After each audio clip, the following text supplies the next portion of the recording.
Já notou seu gato piscando lentamente enquanto te encara? Dizem que é o beijo do gato, um sinal de pura confiança. Mas e se eu te dissesse que, no Japão antigo, essa piscada podia ser um sinal de que ele não era bem um gato?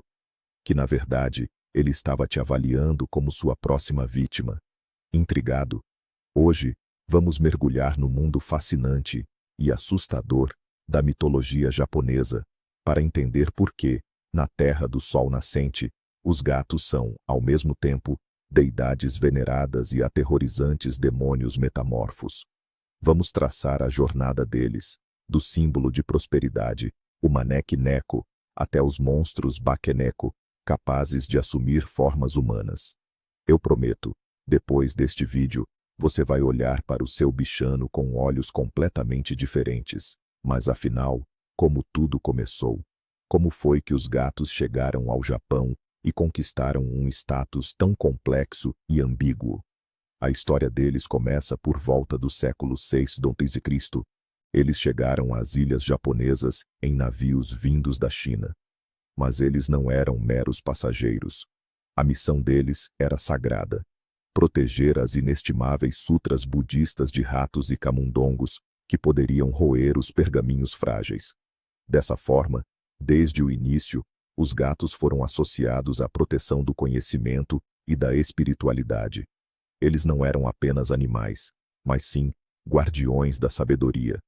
Isso estabeleceu a base para a sua posição elevada na sociedade. Eram criaturas raras, caras e altamente veneradas, acessíveis apenas à aristocracia e aos monastérios. Os gatos rapidamente se tornaram um símbolo de status e luxo, principalmente durante o período Heian, entre os séculos VIII e XII. A corte imperial estava literalmente obcecada por eles. O imperador Ichijo, por exemplo, amava tanto o seu gato que lhe concedeu um posto especial na corte e uma equipe de serviçais. Os gatos usavam belas coleiras com sininhos, eram alimentados com iguarias e andavam livremente pelos salões do palácio. Na famosa obra O Livro do Travesseiro, a dama da corte Seishonagon descreve com entusiasmo a vida desses animais privilegiados. Eles não eram meros animais de estimação, eram membros da alta sociedade. Essa adoração levou a que os gatos fossem vistos como criaturas quase divinas, que traziam sorte e prosperidade aos seus donos. Essa adoração atingiu um ponto tal que, em 1602, foi promulgado um decreto imperial. Este decreto proibia manter os gatos em cativeiro ou presos por coleiras. Todos os felinos deveriam ser libertados para que pudessem combater de forma mais eficiente os roedores que ameaçavam a indústria da seda. Por um lado, tratou-se de uma medida pragmática, mas por outro, mudou para sempre a relação entre humanos e gatos. Os animais, antes bichos de estimação mimados da corte, transformaram-se em vadios de rua. Eles se tornaram mais selvagens, independentes e misteriosos. Foi precisamente neste momento, quando os gatos passaram a viver uma vida própria, oculta aos olhos humanos, que as primeiras lendas sombrias começaram a surgir no imaginário popular. Mas vamos começar com uma nota positiva. A imagem de gato mais famosa e querida no Japão é, claro, o Maneki Neko, ou o gato que acena. É aquela estatueta de gato, com a pata levantada, que se vê em praticamente toda loja ou restaurante japonês. Mas qual é a sua origem? A lenda mais popular está ligada ao templo Gotoku-ji, em Tóquio, no século XVII. Diz a lenda que um dia, um nobre samurai chamado Ii Naotaka se abrigava de uma tempestade sob uma árvore. De repente, ele viu o gato do abade do templo, sentado à entrada, que parecia estar a chamá-lo com a pata. Intrigado, o samurai o seguiu, e, naquele exato momento, um raio atingiu a árvore onde ele estava. Em agradecimento por ter lhe salvo a vida, o samurai tornou-se patrono do templo, trazendo-lhe grande prosperidade. Assim nasceu a lenda do gato da sorte. A propósito, o gesto do Maneki Neko não é só um detalhe fofo, sabia? Cada elemento tem um significado especial. Se o gato está com a pata direita levantada, ele atrai dinheiro e boa sorte. Já se for a pata esquerda, o foco é atrair clientes e visitantes. Às vezes, você encontra um maneco com as duas patas para cima. Isso é para proteção e prosperidade máximas. A cor da estatueta também é super importante. O tradicional tricolor, ou Mi-ke, é tido como o mais sortudo de todos. O branco simboliza pureza e positividade. O preto afasta os maus espíritos. O dourado atrai riqueza e o vermelho protege contra doenças. Por isso, ao escolher um gatinho talismã como esse, os japoneses são extremamente detalhistas. É uma verdadeira e complexa rede de símbolos, toda voltada a atrair apenas o que há de melhor para a vida. Atualmente, o maneco se tornou um verdadeiro fenômeno global. Ele ultrapassou em muito as fronteiras do Japão, tornando-se um dos símbolos mais reconhecidos da cultura asiática no mundo inteiro. É possível encontrá-lo nos Chinatowns de Nova York, nas lojas de souvenirs pela Europa e, claro, em incontáveis animes e mangás. Por exemplo, o popular Pokémon Meowth foi parcialmente inspirado, pasme, no maneco. Essa imagem se incorporou de tal maneira à cultura popular que muitos nem sequer param para pensar em suas profundas raízes no folclore japonês. Ele se tornou um símbolo universal de hospitalidade e prosperidade.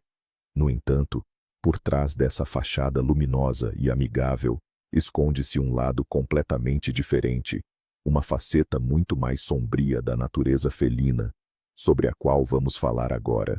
Mas afinal, como foi que uma criatura tão dócil virou um monstro? A grande mudança na percepção dos gatos aconteceu quando eles passaram a ser associados à velhice e à morte.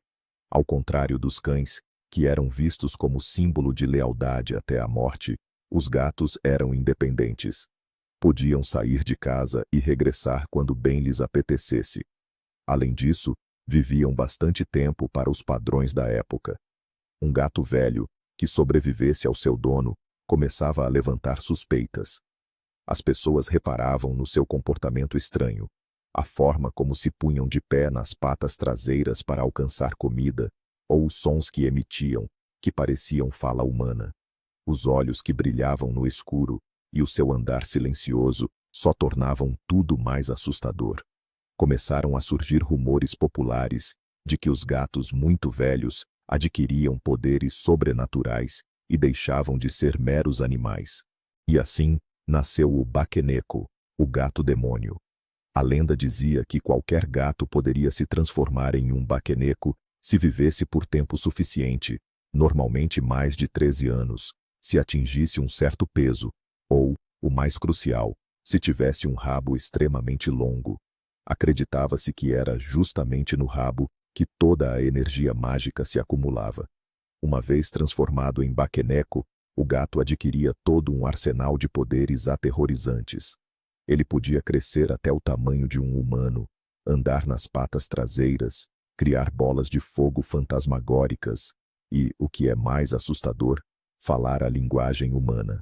Muitas vezes, os bakenekos se vingavam das pessoas que os maltratavam.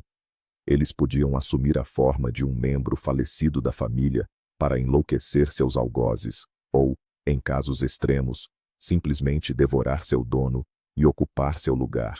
Vamos nos aprofundar um pouco mais nas habilidades dessas criaturas.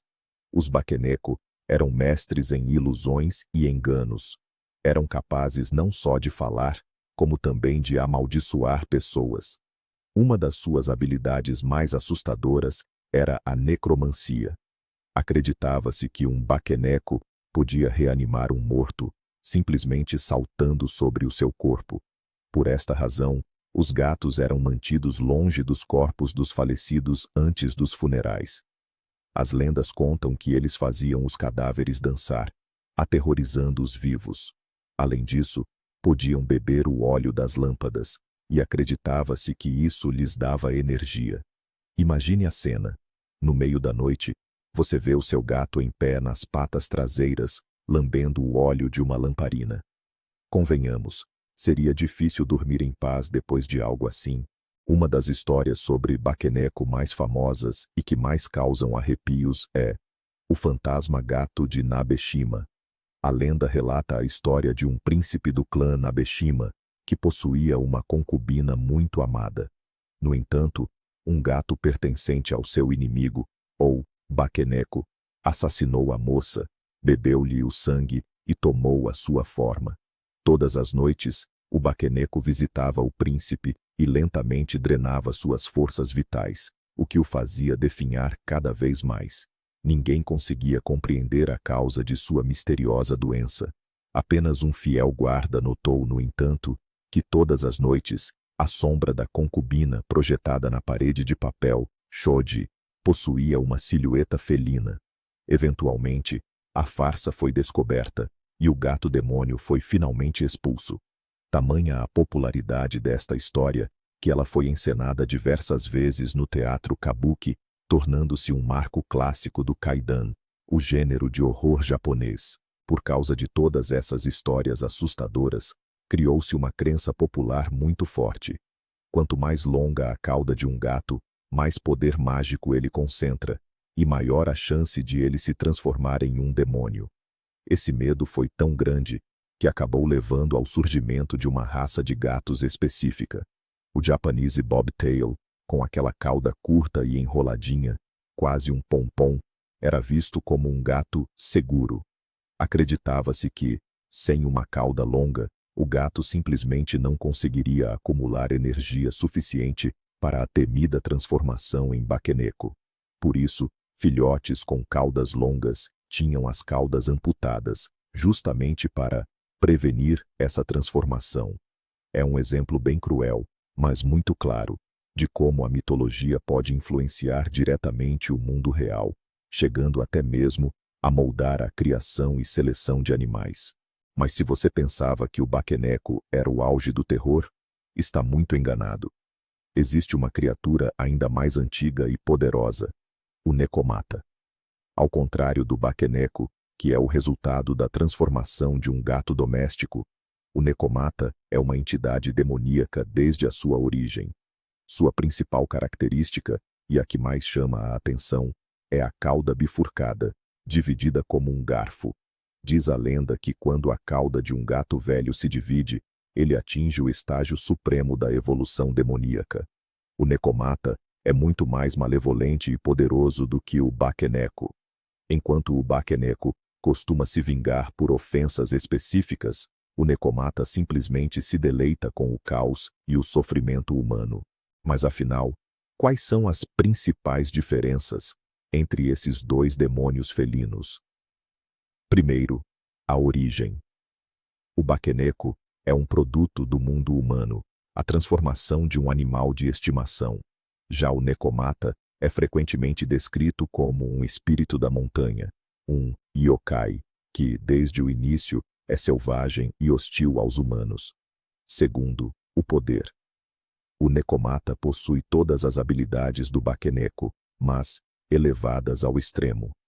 Eles não apenas criam chamas fantasmagóricas, mas sim incêndios reais, capazes de queimar aldeias inteiras.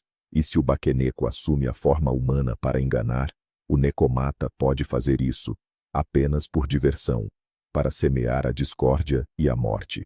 Em resumo, se o Bakeneko é o fantasma de um vingador, o Nekomata é um demônio completo vindo diretamente do inferno.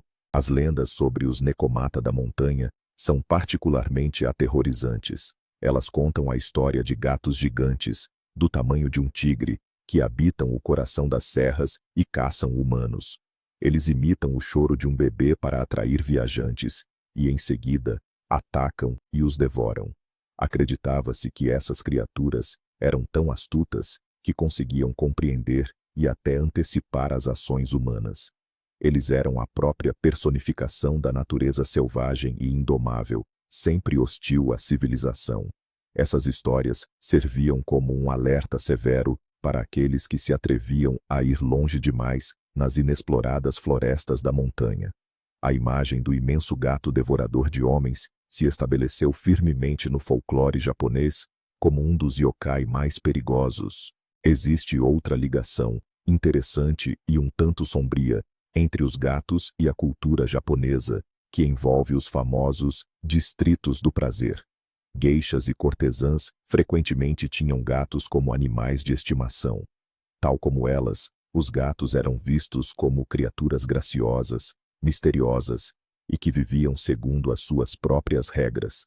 Uma lenda conta a história de uma geisha que foi morta por engano pelo seu mestre.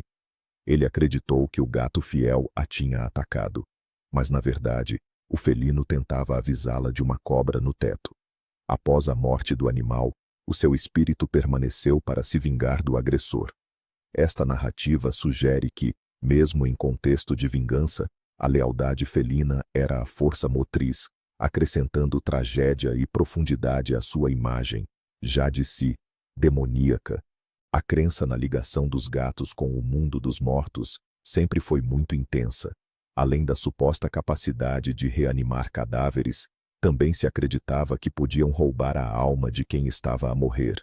Eles eram também frequentemente associados ao vampirismo. Uma das lendas fala de um gato vampiro que, à noite, sugava o sangue de quem dormia, levando-o lentamente à morte. Foi por causa destes mitos que, no Japão, se estabeleceu a tradição de nunca deixar um gato na mesma divisão que um corpo. As pessoas temiam que o animal pudesse não só profanar o corpo, mas também aprisionar a alma do defunto, impedindo-a de descansar em paz. Esta fronteira limítrofe entre os mundos, sobre a qual os gatos se equilibram, torna a sua imagem mitológica simultaneamente assustadora e sedutora. No entanto, não se pense que no Japão contemporâneo, os gatos são só temidos. Há lugares onde a sua veneração atinge níveis inacreditáveis. Um excelente exemplo disso é a ilha de Tashirojima, também conhecida como Ilha dos Gatos. Nesta ilha, a população de felinos é várias vezes superior à população humana.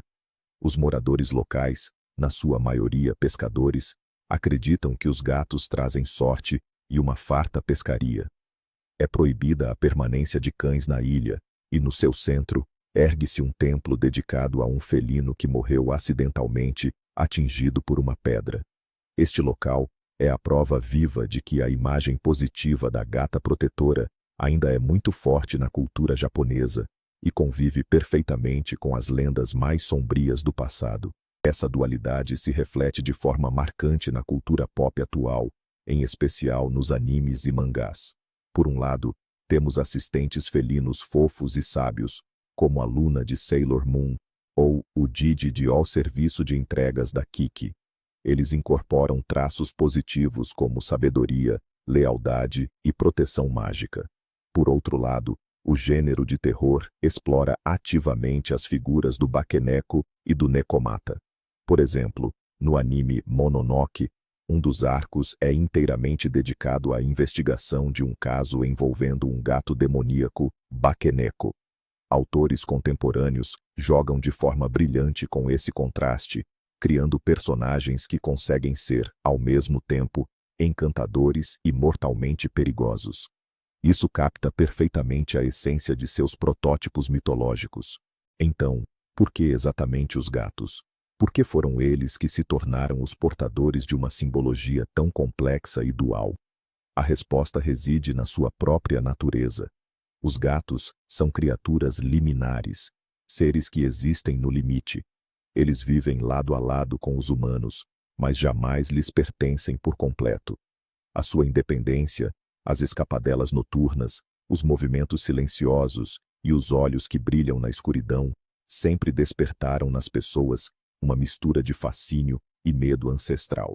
Eles podem ser incrivelmente carinhosos num momento e friamente distantes no outro. São pequenos predadores que habitam as nossas casas. Essa sua dupla natureza inerente transformou-os na tela perfeita para projetarmos os medos e as esperanças humanas, para as histórias de bem e de mal, de lealdade e de traição. No fundo, a questão de saber se é Deus ou demônio simplesmente não tem uma resposta definitiva. O folclore japonês ensina-nos que o gato é, na verdade, o reflexo do tratamento que lhe damos. Se a ama e cuida bem dela, ela será o seu maneque-neco, atraindo boa sorte e protegendo o seu lar. Mas se a maltratar, se a ofender com crueldade, esteja preparado para enfrentar o espírito vingativo do Baqueneco, que virá atrás de si das sombras. Portanto, as lendas felinas são muito mais do que simples histórias de terror noturnas. São parábolas profundas sobre o karma, sobre a responsabilidade pelas nossas ações, e a prova de que até a criatura mais pequena, e à primeira vista, indefesa, pode ter um poder imenso, capaz tanto de criar como de destruir. Percorremos uma jornada surpreendente. Desde sagrados guardiões de pergaminhos e mascotes imperiais, até demônios horrendos capazes de controlar os mortos. Vimos as duas faces completamente distintas dos felinos japoneses. De um lado, temos o Maneki-Neko, o charmoso e gentil símbolo da sorte, que nasceu de uma história de lealdade e gratidão. E do outro, o Baqueneco e o Nekomata, demônios aterrorizantes, nascidos do medo, da crueldade e da natureza enigmática dos próprios gatos. Essa incrível dualidade, de divindade a monstro, talvez seja o que melhor reflete a verdadeira essência desses animais misteriosos que compartilham a vida conosco. Muito obrigado por ter assistido até ao fim. Se gostou, não se esqueça de deixar o seu like, se inscrever no canal e ativar o sininho das notificações. E agora, a pergunta principal. Olhe para o seu gato. Na mitologia japonesa, o que ele seria? Uma divindade da sorte ou um demônio astuto? Escreva as suas teorias mais ousadas nos comentários. Mal posso esperar para ler. Mas,